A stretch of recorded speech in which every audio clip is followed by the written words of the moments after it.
childhood bedroom. Mom had converted it into her sewing room when I left for culinary school. I figured it was probably time to graduate to an adult bed, so I had ordered a custom queen-size 4-poster bed and mattress. It was due to arrive this afternoon, and I couldn't wait.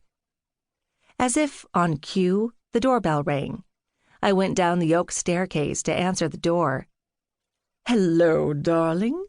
My friend Lance stood on the porch, holding a bouquet of pale white roses dotted with greenery in one hand and an expensive-looking toolkit in the other.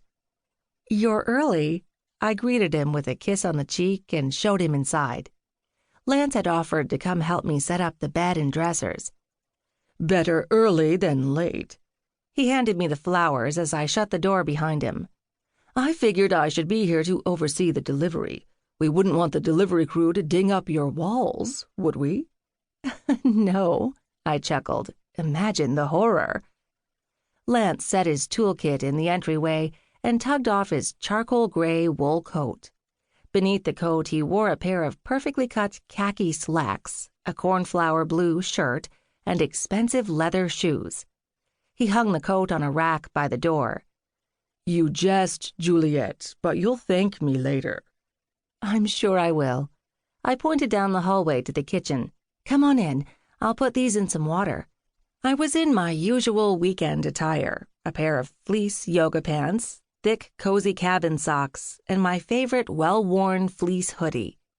I had acquired the two-tone yellow and gray hoodie with front pockets and cowl neck from a vintage shop in the plaza not long after I returned home to Ashland. There hadn't been much need for fleece clothing or wool socks on the cruise ship. We walked to the kitchen, where sunlight flooded the room. The original pressed glass windows reflected a greenish glow from the trees outside. I had planted a row of herbs above the sink that were just beginning to sprout. "I see you've wasted no time getting the kitchen organized," Lance noted, pointing to the display of cookbooks near the 6-burner gas stove and my copper pots hanging on a wire rack above the butcher block island. "It's my happy place. I had to start here." I filled a vase with water and arranged the roses. "Trust me, we are all the better that the kitchen is your happy place." Lance lifted the lid on my canary yellow Dutch oven.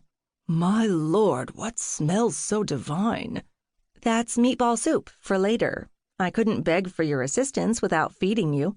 I made a batch of butter rolls, a simple Italian salad, and a bitter chocolate cake.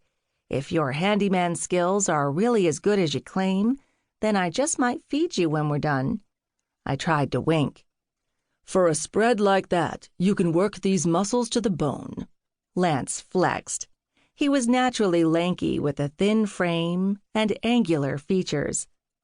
I rested the vase of roses on the island. "How are things at the theater? Are you ready for the new season?" Lance undid the top button of his pale blue shirt and rolled the sleeves up part way. "It's fine. Have you heard the news about the cabaret? That's where the drama is these days." "No." I poured us cups of French press that had been steeping. "What's going on?" Despite Ashland's small population at around 20,000 residents, the entire Rogue Valley was ripe with talent.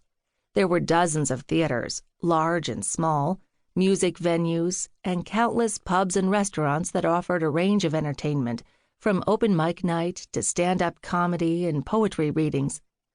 Our little hamlet was truly an oasis of entertainment. On any given night, you could take in a fun and raucous musical at the cabaret or catch a serious production of Shakespeare under the stars on the Elizabethan stage. "The new owners have taken over. Truly wonderful people. Such great vision. They're a young couple from L.A. They've been on the scene for years, and I can't wait to see how they transform the cabaret over the next few years." "Cream?" I asked, pointing to a pitcher resting on the island. "Always." Lance looked miffed that I had even asked. "What's the issue, then?" I poured a generous splash of heavy cream into Lance's coffee and swirled it into the dark brew. "Where to start? The stage has been rife with emotion. I never should have agreed to provide my expertise. I blame it on my..."